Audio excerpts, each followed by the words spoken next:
and congratulations on this extraordinary piece of work. Tom, Chiwetel, I wanted to start with you, because we've been around some of our venues to introduce the film, and you've both said, been really complimentary about the experience of making this film. So I wanted to ask you, what about Mike as a director made the experience of filming The Life of Chuck so wonderful for you? I mean, as soon as you say that, immediately, I just think of his heart. And I think it's an extraordinary act of courage for any artist to lead with their heart. And it's, I was so inspired by that of how personally moved he had been by the story and how much of himself he poured into it. Which is the risk, I think, of any great artist, is it's the daring to say, this matters to me, I care about it. And only then do you stand a chance of it mattering to others, I think. And it was so clear from the screenplay and so clear from our first conversation how much heart he had and how much he wanted to put into it. And I loved joining that atmosphere, and the risk for me was like, how much heart can I put into it? So yeah, that's my instinctive answer. I had, I think that's the first Zoom we had was, we just had this great sort of wide-ranging conversation. I was very affected by the script. I just thought that it really tapped into something that was incredibly meaningful, and actually in that period, and just after kind of COVID, it just felt that everybody could understand the dynamics of that first part of the story in a really personal way that would have been impossible even just a few years before. And so we had this great conversation, and I, actually much like Tom was saying, was just struck by Mike's heart, passion, and emotion for the project, and Tracy, Trevor as well from Macy, the producer, and then coming over to start shooting, and just as I was saying before, really just being struck by how the entire cast and crew were engaged in a very specific way in wanting to tell this story, and wanting to tell the story with Mike. There was just an enormous amount of passion involved from everybody, and it really allowed for me and any other member of the cast to kind of really step into this world in a really rich way. So. And Mike, you're no stranger to the work of Stephen King, having adapted him several times before, but what about the change of register? You mentioned it at the start as well, the combination of Mike Flanagan and Stephen King sets a certain kind of expectation, but The Life of Chuck offers us something quite distinct and very different. So what was it about the story that attracted you so much? Well, I had an undeniable emotional reaction to reading it. And when I read it the first time, it was April 2020, the pandemic was brand new. I felt like the world was ending. The thing about Stephen King, though, is that this isn't actually so much of a departure for him, I think, because all of his work is infused with this optimistic humanism, even the really dark stuff. And what struck me about this was that everything else was absent. There wasn't any cynicism. The darkness that was in there didn't feel frightening or other. It was just kind of the inevitability of what it means to exist and live and die. And it hit me very hard. I mean, the feeling I had when I finished the story for the first time, and I was actually crying, and I put the book down, and I said to my wife, I think it's extraordinary. It's the best movie that will never get made. It's the best movie I'll never make. And I wanted desperately to do it. But yeah, I think Stephen King's heart shone so unobstructed kind of through the text that that's what really drew me to it. And Chiwetel, we start the film with your character. It really is like 3 movies in one. How do you play a character who is convinced and actually lives in a world that is about to end? Yeah, it was, I think I was struck when I was reading the script in just this moment, which is beautifully understated, I think, in the way that it's shot, which is, and it was a real sort of gut punch for me. And I actually remember putting down the script and having a real think about it for a while. Was when Marty throws away his phone, and it just made me reflect so much on my relationship, and all of our relationship really, to technology, and how that really does feel like now, like the sort of, almost in its own way, like the stars going out. It feels like that is the most sort of painful, powerful representation at the end of something.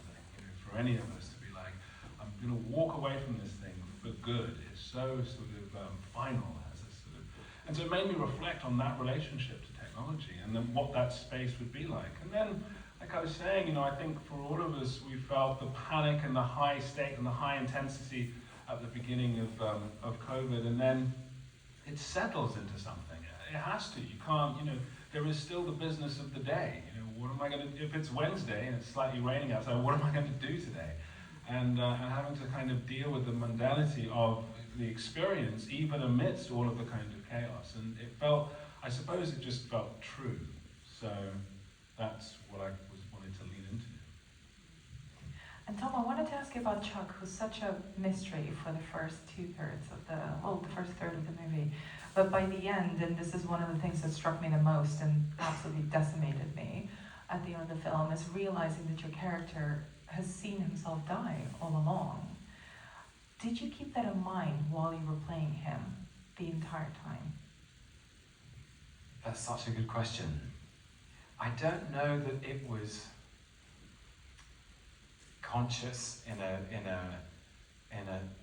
live way every moment. But of course I had read the script and I knew the story. But I knew it in as much as I know that that's where we all end. Chuck knows he's going to end, and I think I remember, how old was the man in the bed? He can't tell. And the abruptness of the disappearance, almost persuading young Chuck that he may never have existed in the first place. And so I just tried to carry the idea that we all carry, which is, this is not a dress rehearsal. This is our life now. And somewhere, somehow, I mean, we can't live with the high stakes of this all the time, but we do know this is it. Well, at least that's what I believe. And so Chuck is simply trying to do the best he can with what he has every day. And his ordinary life is filled with all of the same things that our lives are filled with responsibility, with obligation, professional and personal and familial, with good days and bad days and hard days and frustrating days, and yet somewhere he perhaps knows, on some unconscious level, that sometimes you've got to put the briefcase down. And you don't know when those moments will come, but they're magical, and they exist for all of us. It doesn't have to be dancing, it could be anything. It's just a feeling of being really in the moment of your life, and inspired by joy and by love. And I want to make sure that we have time enough for audience questions, so I want to take this opportunity to open it up to the crowd. If anybody has any questions for the panel, please raise your hands. I'll single you out and a microphone will find you. There's a very keen beam right there. Let's go to you. And let's come to you afterwards. Hi everybody, the film was beautiful and wonderful, congratulations. So Tom, you've talked a lot about, you've spent 4 days dancing and 1 day dying, and you've talked a lot about the 4 days dancing. But I don't think people have asked you much about the 1 day dying. So I was very curious if you could talk more about how you built that relationship with that co-star in that moment, because it's so brief, and like what was in your headspace during that section of the film. Thank you. Yeah, it was really remarkable. Monday to Thursday, dancing, and Friday, not so much. I was really extraordinarily assisted, I should say, by 3 individuals in the hair and makeup department. That was the top of my day. Amy L. Forsyth, Katie Ballard, and Addison Foreman, and I spent, I think, 3 hours in the makeup chair. aging. And it was extraordinary to emerge from that process and look in the mirror. It's very unusual. I mean, none of us had that experience. We aged slowly. I did not. It was really odd after I sort of moved a bit slower. It was very strange. It made me feel a bit more fragile. In that extraordinary scene, I dramatically don't have to do much heavy lifting, I don't think. It's Corianco Kilcher playing Ginny, and Anthony Raoul Colbert playing Chuck's son. And it was extraordinary we all knew what we were there to do, you know, we all knew what the scene was. And you know, we didn't have long, so we just kind of dived in and played it for what it was. And it felt very powerful, even though my eyes were closed. But again, the specific is the universal. It's a specific experience, but it's one perhaps that universally we all go through, and so we understand the truth of it. But it was an extraordinary week to go through to feel the momentum of that vitality of all the dancing, and then to finish there. Can I tag on to that just a tiny bit? Our production office in Daphne, Alabama, was a repurposed cannabis store, and we didn't have sound stages. So I don't know to what extent you knew this, because we tried very hard not to make it too obvious. But the hospital room was built in our production office because we didn't have anywhere else to do it, and it was in the room where we had been working on the budget. It was the line producers conference room, and that's where we built that set. So it was really neat. We've been working in that space the whole time to prep the movie and kind of living and dying every day based on the numbers on that sheet, but then we very quickly dressed it. And we said, this has to be great. Tom Hiddleston's going to die in this room. This has to look terrific. And that was just our office. So, the room where you're in bed with Ginny, that was my office. And we just took all my stuff out. Yeah, all the cannabis was gone. But yeah. There's a question over there. If you just want to get your hand up and a microphone will find you. Hello, congratulations on the film, it's excellent. Tom, also congratulations on the dancing, it looks really professional and entertaining. So who were you inspired by? Did you ask anyone for advice that you know, or are there like clips from like Strictly or like old films that you watched to get like how to get the dancing right? Well, I was inspired by the two extraordinary choreographers I had, Mandy Moore and Stephanie Powell. Steph, I think you was here tonight, is still here. Steph is here tonight.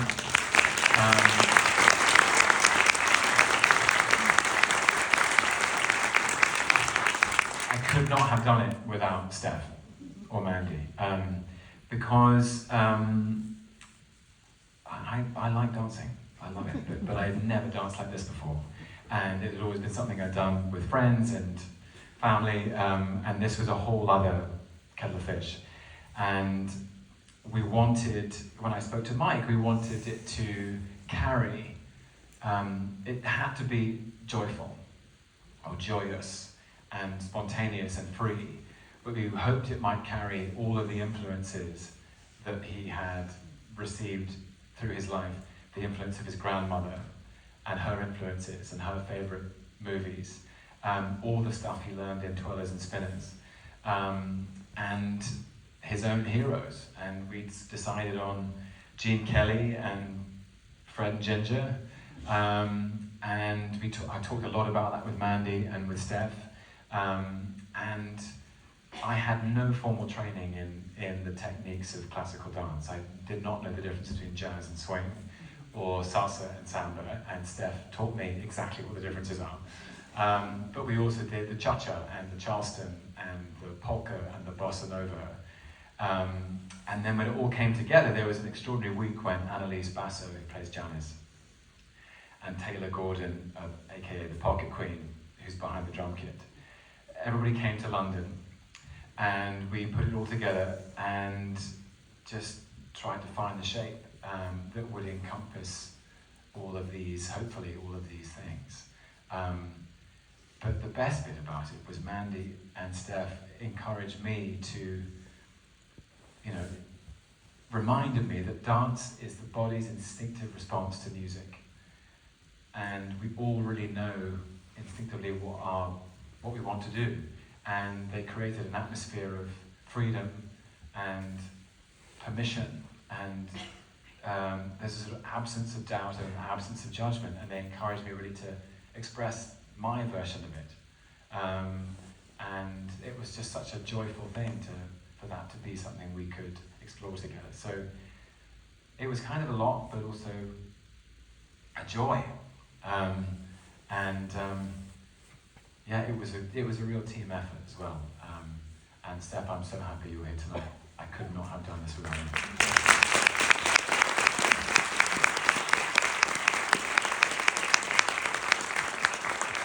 We have more questions from the audience. There's one over there at the end. Just keep your hand up, and the microphone will find you.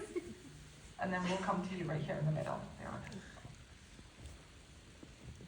Thank you so much for this wonderful film. I too had a very strong emotional reaction when I read the short story, so it's interesting that you had the same experience. As an avid Stephen King reader and also a film scholar, I'm very interested in the adaptation process. Could you maybe talk a bit about this process in relation to this film specifically? Well, certainly. Adaptations take a lot of shapes, and it depends on what your mission is going in. And I've had various missions over the years. When we were doing The Haunting of Hill House, a movie that had already been perfectly done in 1963 by Robert Wise, and they wanted to make it a 10-hour series. The mission was, how do you take apart all these pieces and build something new? My mission with this was protect it, protect it, protect it. I wasn't interested in trying to break the story or break it into elements and build something different. I wanted to, as closely as possible, recreate the emotional experience I had reading it. And so the questions I would ask weren't about how to break it. It was really about, how do I protect this idea? How do I convey it in a way that's visually dynamic and interesting? Because so much of Steve's world happens in the mind of the reader. It's in his prose. It's in the things that would never make it onto a page of a screenplay, typically. And in this case, I was so in love with his language, I knew we needed to hear it. And I knew that his prose had been used to amazing effect in The Shawshank Redemption and in Stand By Me. So that I knew we needed a narrator, and that would protect some of the most beautiful pieces of writing that otherwise would have fallen out of any adaptation. So the process of writing it was really fun, because I have the book open, I'm absolutely destroying the whole copy of it, marking it up and highlighting things and writing notes in the margin. But the entire thing for me was really, how can I most accurately try to take what's on this page and put it on a screen? That isn't always how the approach goes, but in this case, I thought it was precious and I wanted to carry it very carefully. There's a question for, yes, you there. There's a microphone near you. Can we get one to you, please? It's a team effort, guys.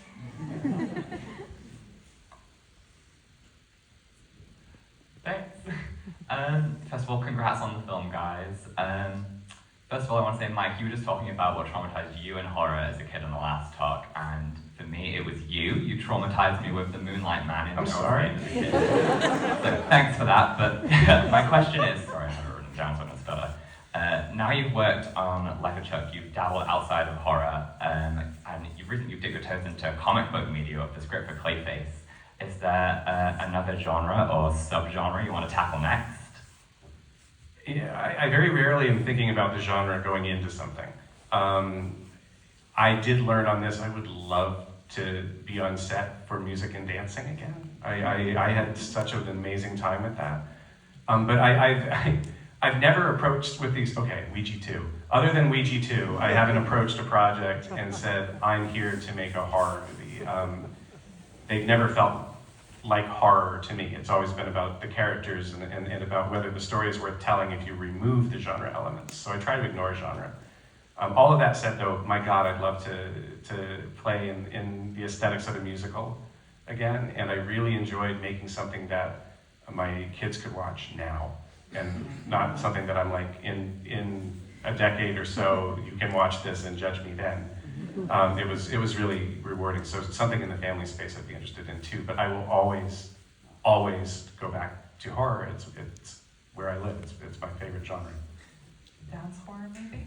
Do you think we could pull off a dance horror movie? I think that would be a blast. So I'm all about that. That's a great idea.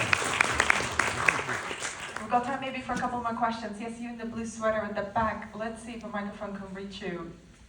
Or yell. It's such a lovely audience. Thank you very much. Thanks so much. Thank you for such a beautiful film. I just wanted to ask, in the previous talk you were saying that stories started with people talking around a campfire, and I felt like in watching this there was this kind of sense that stories are also about mythology, with the projections on the windows, this idea of like passing stuff on, the dance as well, in terms of like how you would recount stories. I was wondering, do you feel that there is was that something that was conscious, or is that just how much do you think storytelling is about mythology, basically? Oh, great question. Sure, it's something we definitely were aware of, and especially when we got into the idea of the projected image, although that is taken directly kind of out of Steve's story. The thing about this that struck me the most is that, yes, I do think storytelling began around a campfire and began as a monologue. But what I love about the way Stephen King wrote this is so much of this movie is about dialogue and is about conversations, in a lot of cases, between strangers, and conversations that are meaningful and in depth.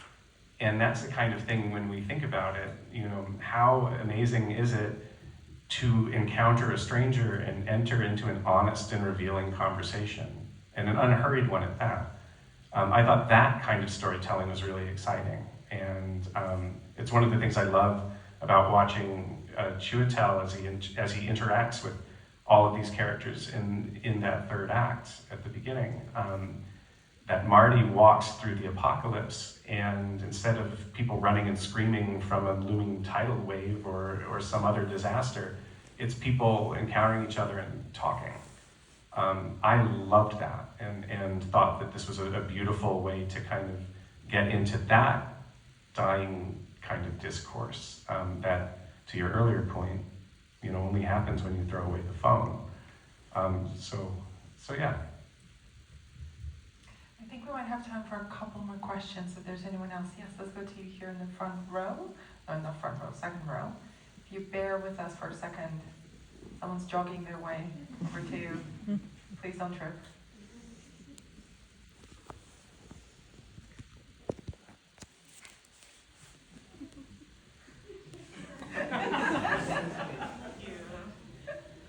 Thanks, guys. I really enjoyed the film, and congratulations. I was very, very curious. I never take the mics in these things. I was so curious. Why did some people from his life not appear in Act 3? The girl he danced with is in school. I don't think his wife appeared. The girl he danced with, the drummer as well. Yeah, I was just very curious about that. A fair amount of that was economy. That it was really about just trying to make sure we were not padding the story with additional interactions that wouldn't give us kind of anything particularly new emotionally. I have the same hunger as I watch it, though. There are characters I would have loved to have seen. Part of the way we had to make the film was that it was a fully independent production. We didn't have a lot of money. And so some of those actors were literally only available to us for a day. And the acts were shot weeks apart. And so there were people I would have absolutely loved to string through. But because of the way independent film works, we were so lucky, for example, to get Matthew Lillard to come out and be part of it. He was dying to be part of it. But that didn't mean he was available to us for the run of show. And in fact, he was only there for one morning and shot out by lunch. It would have been terrific to have seated him in Act 1 somewhere. But the other thing is that when it comes to the thematics of it, everyone that you meet is Chuck. You know, everyone in there is kind of a facet of him. It's a face that he took. And I think all of those characters, all of the faces, all of the things that he encountered are all in that universe. We didn't need to go to all of them and see them all. I really liked, you know, that it was interesting to me which faces recurred. You know, there's a line in Act 2 where Nick Offerman reminds us about what's going to happen to Chuck with the glioblastoma, and that later he's going to forget his wife's name. By the time we got into that act, I kind of felt like what was still active in Chuck's imagination wouldn't be so linear, wouldn't necessarily, you know, connect the things that we expect them to. I also believe that all of that act takes place in the last heartbeat. That it's after you see Ginny say, 39 great years, thanks Chuck. Everything you've seen before only happens in that split second, which Marty explains with the cosmic calendar when he says, if this is the end of the universe, maybe this is it's happening in the last single solitary heartbeat. And that, to me, when we talk about the blitzkrieg of the glioblastoma on his mind, I thought there was something kind of beautiful about that too, about which faces came through. What I liked about Marty in particular was that that was the first face that Chuck saw as a child when he first had this concept of that internal universe. It's immediately after that scene with Kate. He walks around the corner digesting it, and just as the penny drops and you see him switch from confusion to this kind of beautiful excitement about the idea, he turns and looks, and it's Marty. So it felt really good to me that that would be the face. That would be the one that carries him home at the end. So, yeah. I'm afraid we've run out of time, but that is such a wonderful note to end on, and I cannot thank all three of you enough for being with us here tonight and for sharing this beautiful film with the London audience. Thank you again, and thanks again for attending. Thank you. Thanks, everybody.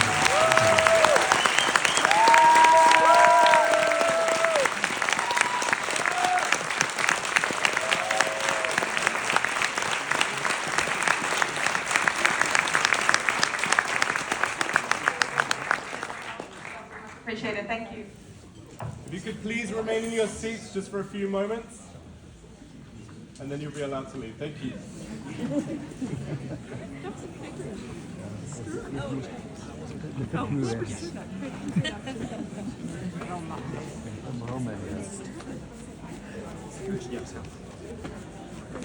Thank you so much.